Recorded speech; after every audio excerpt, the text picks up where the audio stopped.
Sweden प्रशिक्षण केंद्र बाबा कृपा प्रसाद। आपातकाल घोषित कर इंदिरा गांधी ने सारा अधिकार अपने हाथों में समेट लिया था। आनंद मार्ग और उसकी सारी शाखाओं पर प्रतिबंध लगा दिया गया था। प्रतिबंध के बाद जागृति भवन, ध्यान केंद्र, विद्यमान शिशु केंद्र, फार्म, छपाई मशीन तथा अन्य सामुदायिक केंद्रों को सरकार ने अपने कब्जे में ले लिया। प्रशिक्षण केंद्र को भी बंद कर दिया गया। भारत नेपाल के बीच परस्पर मित्रवत संबंध होने के कारण नेपाल में भी काम करना निरापद नहीं था। भारत में आनंद मार्ग प्रतिबंधित था, परंतु समुद्र पार देशों में इसका कार्य द्रुत गति से आगे बढ़ रहा था। बहुत से लोग प्रशिक्षण लेकर अपना संपूर्ण जीवन समाज सेवा के लिए समर्पित करना चाहते थे। प्रश्न था, प्रशिक्षण का कार्य कैसे किया जाए, क्योंकि भारत स्थित प्रशिक्षण केंद्र पर सरकारी ताला लगा दिया गया था। मैं स्वीडन में कार्यरत था। यद्यपि मेरी नियुक्ति कैरो और नैरोबी सेक्टरों में सेक्टोरियल सचिव के पद पर थी। स्वीडन के स्टॉकहोम नगर में मैं उन सेक्टरों का कार्य देखा करता था। पासपोर्ट की समस्या के कारण मेरे लिए स्कैंडिनेवियन देशों से बाहर जाना मुश्किल था। चूँकि मैं एक जगह पर अवरुद्ध था, सोचा क्यों नहीं स्वीडन या नॉर्वे में प्रशिक्षण केंद्र की स्थापना किया जाए। चूँकि भारत में आनंद मार्ग संस्था पर प्रतिबंध लगा हुआ था, इसीलिए मैंने उक्त प्रस्ताव को सीधे बाबा के पास भेजा। स्वीडन में प्रशिक्षण केंद्र स्थापित करने के लिए बाबा ने न केवल अपनी स्वीकृति दी, बल्कि आशीर्वाद भी दिया। बाबा से अनुमति मिलते ही मैं स्कैंडिनेवियन मार्गियों को प्रशिक्षण केंद्र हेतु भवन ढूंढने का भार सौंपा। दिसंबर 1975 में एक दिन मैंने उपसाला विश्वविद्यालय के लोगों को संबोधित किया था। देखते ही देखते वहाँ पर मार्गियों का एक वर्ग तैयार हो गया। एक मार्गी के निवास स्थान पर मैं ठहरा हुआ था। जब मैंने उनसे प्रशिक्षण भवन ढूंढने की चर्चा कर रहा था, तभी मेरी दृष्टि में एक विज्ञापन पड़ा। यह विज्ञापन बिक्री के लिए उपलब्ध एक पुराने भवन से संबंधित था।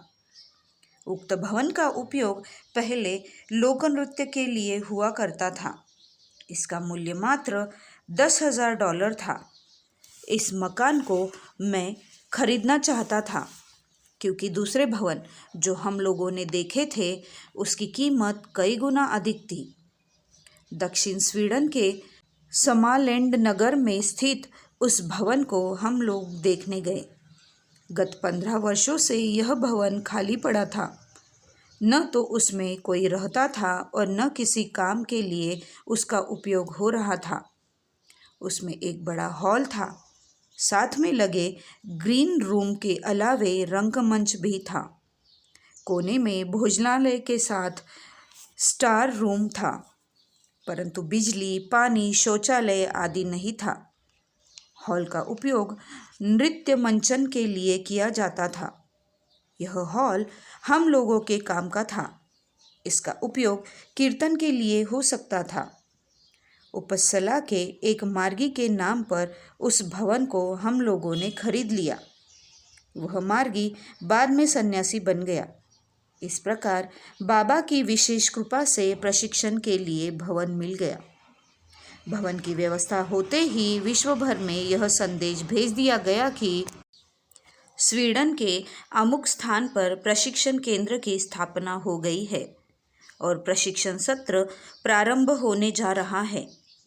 विश्व के कोने कोने से अनेक लोगों ने प्रशिक्षण लेने की इच्छा जताई। इसीलिए पहले बैच के लिए तुरंत एक तिथि निर्धारित कर दी गई। फ्रांसीसी युवक जिसने लाओस में मेरी सहायता की थी तथा जिसे मैं एलएफटी के लिए प्रशिक्षित किया था, वह भी स्वीडन आकर सन्यासी बन गया। बाद में उनका नाम आचार्य रुद्रेश्वरानंद अवधूत हुआ। वह अफ्रीका में चलाए जा रहे बुर्किना फासो स्थित रिलीफ प्रोजेक्ट का नेतृत्व करने लगे। एक पुरानी कार खरीदी गई। बर्तन, खाद्य सामग्री आदि की भी व्यवस्था की गई। इस प्रकार 1976 के प्रारंभ में अमावस्या के दिन दक्षिण स्वीडन स्थित येड्रेफोरस गुलरीन जैन नगर में विधिवत प्रशिक्षण कार्य आरंभ हो गया। पुराने भवन के हाल में पुरुष कर्मियों को प्रशिक्षण दिया जाने लगा। महिला प्रशिक्षणार्थियों के लिए उसी ग्राम में अलग से किराए पर एक फ्लैट लिया गया। उस फ्लैट में सारी आधुनिक सुविधाएं उपलब्ध थी। दीदी लोगों को किसी प्रकार की असुविधा का सामना नहीं करना पड़ा। विपरीत इसके दादा लोगों को अनेक कठिनाइयों को झेलना पड़ा। वह भवन ईंट सीमेंट का मात्र ढांचा था, उसके अतिरिक्त वहाँ कुछ भी नहीं था। फिर भी बाबा नाम केवलम 3 घंटे अखंड कीर्तन के साथ प्रशिक्षण कार्य आरंभ हो गया। दादा लोगों को इस परित्यक्त भवन में तथा दीदी लोगों को किराए के फ्लैट में प्रशिक्षण दिया जाने लगा। अगले दिन प्रातः 4 बजे जब हम लोग सोकर उठे तो देखा चारों तरफ बर्फ ही बर्फ है। चूँकि हम लोग सोने वाले बैग का उपयोग कर रहे थे, इसीलिए बर्फीली रात्रि का एहसास नहीं हुआ था। सोने वाले बैग में 0 से नीचे 20 डिग्री सेंटीग्रेड तक की शीत का प्रभाव नहीं होता। स्नान के लिए पानी नहीं था। बाबा का नाम लेकर हम सभी 2 किलोमीटर दूर स्थित झील की ओर भागे। झील का पानी जमकर बर्फ बन गया था। झील के किनारे की पतली परत को तोड़कर स्नान के लिए हम लोग पानी में कूद पड़े। यही हम लोगों का स्नान घर था। इस स्नानालय की छत बर्फ की बनी थी। झील के पानी का तापमान 0 से 20 डिग्री के आसपास था। फिर भी बाहर के वातावरण की अपेक्षा झील का पानी अधिक गर्म था।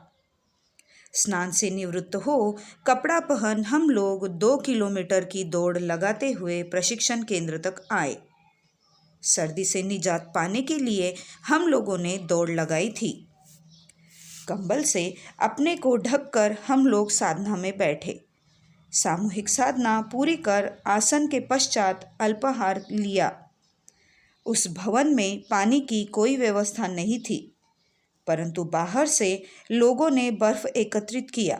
जंगल की लकड़ी जलाकर उस बर्फ को पिघलाया गया। इस प्रकार पीने की पानी की समस्या भी हल हो गई। बाबा की असीम कृपा से तमाम बाधाओं के बावजूद प्रशिक्षण कार्य आरंभ हो गया। 2 माह के अंदर बिजली, पानी आदि की भी आपूर्ति हो गई। इस बीच हम लोग कर सेवा द्वारा मकान के भीतर के भाग को अति सुंदर बना डाले। 3 महीने बाद मैंने स्थानीय सभी मार्गी भाइयों और बहनों को चाय पर बुलाया। यह देखकर वे अति प्रसन्न हुए कि इतने अल्प अवधि में किस प्रकार हम लोगों ने मिलकर इस परित्यक्त पुराने खंडर को सुंदर आवास में परावर्तित कर दिया। उन दिनों को वे कभी भूल नहीं सके, जब कुछ दिन वहाँ रहकर उन लोगों ने वहाँ के आध्यात्मिक वातावरण का आनंद उठाया था। बाबा के मिशन के लिए चुना गया वह भवन, जो वर्षों से परित्यक्त था, आध्यात्मिक गतिविधियों का केंद्र बन गया। यह प्रशिक्षण केंद्र अल्पाइन वृक्षों से घिरा एक रमणीक स्थान था। इसके चारों ओर पाइप वन, जलाशय, झील और छोटी नदियाँ थीं।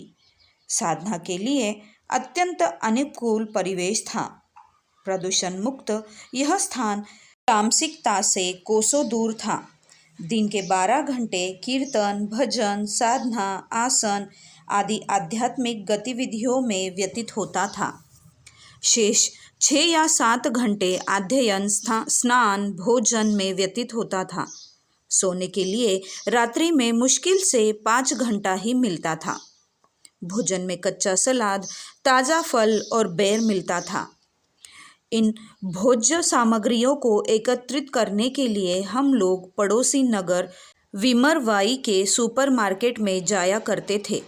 सुपरमार्केट से हम लोगों को दान में पर्याप्त फल और सब्जी मिल जाया करती थी। व्यवसायियों से मिलकर उनसे हम लोग निवेदन करते कि वन में पशुओं और चिड़ियों को खिलाने के लिए इन वस्तुओं की आवश्यकता है। चारों ओर बर्फ ही बर्फ थी। ऐसे में वन के जीवन जंतु को अपने लिए भोजन जुटाना कठिन था। बात उनकी समझ में आ जाती और हमें खाद्य सामग्री दे देते। प्रत्येक सप्ताह एक दिन इस काम के लिए दिया जाता था। सुपरमार्केट से फल और सब्जियां लाकर पशु पक्षियों को पहले खिलाया जाता था। उसके बाद भी सभी प्रशिक्षणार्थियों के लिए पर्याप्त भोजन पदार्थ बच जाता था। इसे बाबा प्रसाद समझ हम लोग प्रसन्नतापूर्वक ग्रहण किया करते थे। जो दादा और दीदी प्रशिक्षण के लिए यहाँ आते थे, 6 माह के बाद केशरिया जामा पहन समाज सेवा में लग जाते थे। समाज भी उन्हें उचित आदर सम्मान देता था। जो कोई भी उनके संपर्क में आता, उनसे उत्साहित आध्यात्मिक तरंग से प्रभावित हुए बिना नहीं रहता। यह सब बाबा का चमत्कार था। बाबा के स्नेहपूर्ण स्पर्श में अतिसाधारण व्यक्ति भी अलौकिक गुणों से संपन्न असाधारण व्यक्ति बन जाता है। जब एक साधक उस आनंद घन सत्ता से अधिकाधिक परिचित हो जाता है तो हम कहते हैं कि वह परम सत्ता से एकाकार हो गया। बाबा।